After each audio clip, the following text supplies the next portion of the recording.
The river began to roar before the sky ever split open, and by the time the first scream carried across the wind, Caleb Turner was already in the saddle, hat pulled low, jaw set hard as old oak. He had lived his whole life on that stretch of land where the plains bowed to the mountains, and he knew the moods of weather like a man knows his own temper. But this storm felt different, meaner, as if the heavens had decided to settle a score. Lightning ripped across the black sky. Rain came down in sheets so thick it turned the world into a blur of mud and shadow. And somewhere beyond the cottonwoods near the low crossing, a lantern swung wild in the dark. Caleb urged his horse through the rising water, boots already soaked, heart pounding not from fear but from something older, a promise he once made and failed to keep. He had not rushed toward danger for anyone since the night he lost his wife to a fever that burned through their cabin like silent fire. Since then he kept to cattle and fences and long empty evenings. But when he heard that the new schoolteacher had not made it back from town before the storm broke, something inside him refused to sit still. Folks said she was stubborn,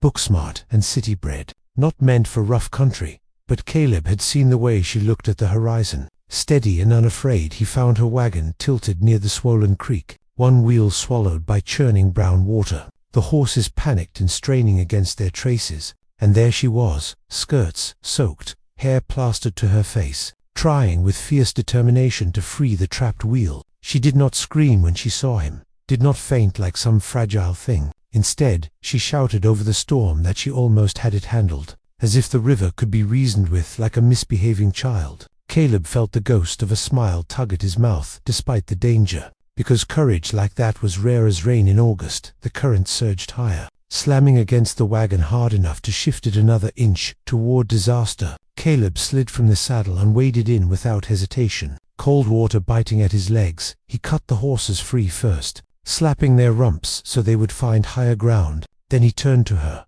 close enough now to see the fire in her eyes. He told her to leave the wagon. She told him she would not abandon the schoolbooks inside. As if alphabets and slates mattered against a flood, yet he understood, because that schoolhouse was her ranch, her herd, her purpose in this wide, lonely land. When the wagon lurched again, and the wheel snapped loose with a crack like a gunshot, she nearly lost her footing, and that was the moment Caleb made the choice for both of them. He caught her around the waist and pulled her against him, ignoring her startled protest, lifting her onto his horse with strength born of years wrestling steers and mending fences. She pounded once against his shoulder, then stilled, realizing the river had already claimed the wagon. Together they rode hard for higher ground, rain stinging their faces, thunder chasing them like an outlaw posse. He brought her to his ranch house because it stood on the only rise for miles, a sturdy timber place built by his own hands. She hesitated at the doorway, pride flickering in her gaze, but another crash of thunder decided her. Inside the cabin the air smelled of wood smoke and leather. He wrapped her in a dry blanket and set coffee to boil, movements quiet and practiced. She thanked him in a voice softer than before, telling him her name was Anna Whitaker, that she had come west to teach because she believed even frontier children deserved more than dust and cattle brands. Caleb nodded, unsure what to do with a woman who spoke of belief like it was a living thing. The storm raged through the night, water clawing at the edges of his land, and with nowhere to go, she sat across from him at the rough-hewn table, candlelight dancing between them. She asked about the photographs on the mantel. He stiffened but did not turn away. He told her about Mary, about laughter that once filled the cabin, about silence that followed. He spoke slowly, as if each word had to be wrestled into the open. Anna listened without pity, without fear, simply present. And in that listening Caleb felt something shift. Like ice breaking at the edge of a thawing river by dawn, the rain had weakened to a whisper, leaving behind a world remade in mud and shining pools. They stepped outside to survey the damage, fences torn loose, fields half drowned, the schoolhouse roof visible in the distance but standing firm. Anna drew a steady breath and said the children would still come, even if they had to wade. Caleb looked at her then, really looked, at the stubborn line of her chin, at the hope that refused to be washed away. And for the first time since grief had carved its hollow in his chest, he felt the stirrings of something warmer than memory. The flood had taken a wagon and left ruin in its wake, yet it had also carried a schoolteacher to his door, and Caleb Turner could not help but wonder if the river had spared more than it destroyed.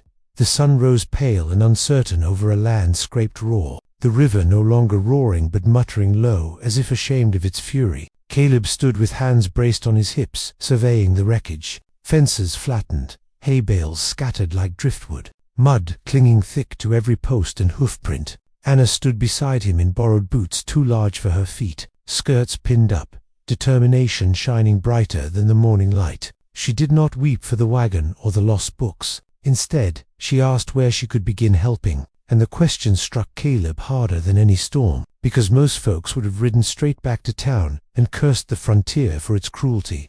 They worked side by side without ceremony, mending what could be mended, cutting away what could not. Caleb showed her how to brace a fence rail with steady pressure and patience. She listened close, brow furrowed in concentration, fingers blistering but never quitting. By midday her cheeks were streaked with mud and sweat, yet she laughed when a stubborn board refused to fit, saying she had once faced a classroom of 12 wild boys and survived, so a fence did not scare her.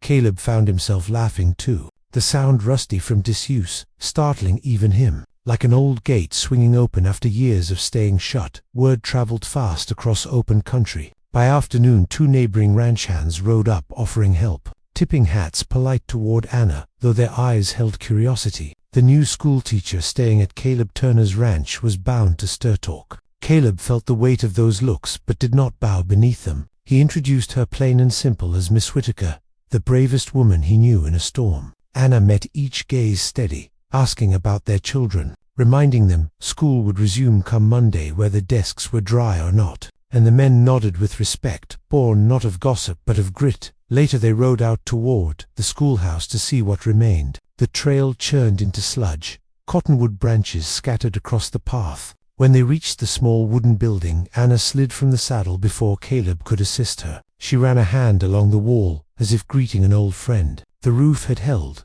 windows cracked, but unbroken. Inside the floor was damp yet sound. She moved through the room, touching each desk, murmuring plans aloud, new lessons, letters to be rewritten, children to reassure. Caleb watched from the doorway, struck by the quiet strength of a woman who built futures out of simple words, scratched in chalk. That evening back at the ranch, Anna insisted on cooking supper despite Caleb's protest. She said she could manage more than slates and spelling, and proved it by turning his plain pantry into a meal that filled the cabin with scents of onion and fresh bread. They sat close at the table, knees nearly brushing, and she spoke of her childhood in a crowded eastern town where opportunity came scarce as rain on the prairie. She told him she came west chasing space, believing a wide sky might make room for wide dreams. Caleb listened as if each sentence rewrote a map he thought he understood. Caleb confessed then that after Mary passed, he had planned to sell the ranch, had nearly signed the deed more than once. The land felt haunted by memories too tender to face. Anna did not offer easy comfort. She simply said land remembered love as much as sorrow, and maybe staying was not clinging to grief, but honoring it. Her words settled deep, like seeds pressed into ready soil. Caleb found himself imagining the ranch, not as a monument to loss, but as ground still capable of new stories. The thought frightened him almost as much as it steadied him. The following Monday the children came just as Anna predicted, boots splashing through puddles, faces bright with curiosity about the flood and about the rumor of her rescue. Caleb lingered outside the schoolhouse under the pretense of fixing a hinge, listening to her voice rise clear and warm inside. She turned the storm into a lesson about rivers and resilience, about how even the strongest current must eventually yield to the sun. The children leaned forward spellbound, and Caleb felt pride swell in his chest, not possessive but protective, as if her courage now braided itself with his own.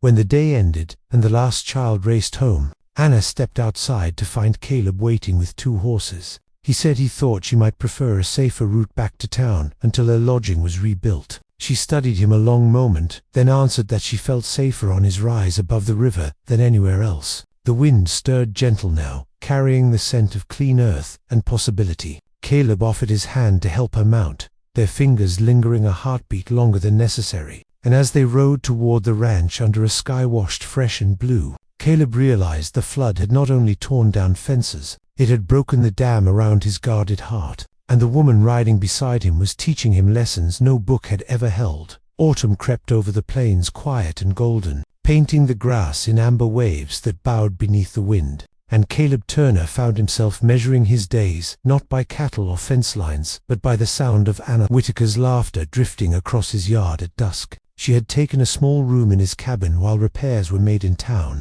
and though the arrangement was proper by every spoken rule, something unspoken grew between them, steady as sunrise. Neighbors still talked in low murmurs at the general store, yet none could deny the change in Caleb. The way he stood straighter, the way his eyes no longer carried only the shadow of yesterday. One evening, as they rode the boundary fence together, Anna spoke of an offer she had received, a larger school in a growing town 2 days' ride east, better pay, finer boarding, safer from floods and prairie storms. Her voice remained calm, but her hands tightened on the reins. Caleb felt the world tilt beneath him, worse than any rushing river. He told himself he had no claim, that she was free as the hawks overhead. Yet, the thought of her leaving carved deep. She said she had not answered yet, that she believed decisions ought to be made with courage, not comfort, and her gaze lingered on him long enough to make his pulse thunder. That night, Caleb sat alone on the porch long after she had gone inside, stars burning bright and merciless above. He thought of Mary, of promises whispered beside a sickbed, of the guilt that clung to him for surviving when she had not. He had sworn never to risk loving again, as if love itself invited loss like lightning invites fire. Yet Anna had stepped into his life, not as a storm but as rain after drought. He realized he was not betraying memory by feeling this warmth. He was honoring the part of himself that Mary once cherished, the part capable of devotion and hope. The next morning trouble came riding hard in the form of Mr. Holloway, the town banker, a stiff man with sharp eyes and sharper ledgers. He reminded Caleb of debts carried over from the last harsh winter, hinted that perhaps selling the ranch while land values were decent would be wise. Anna stood in the doorway listening, face pale but resolute. Caleb felt the old instinct to shoulder burdens alone rise up. Yet before he could answer, she stepped forward and spoke clear as church bells, saying the school children needed that ranch and the man who ran it, that this land was more than numbers in a book. Holloway scoffed, yet left without pressing further,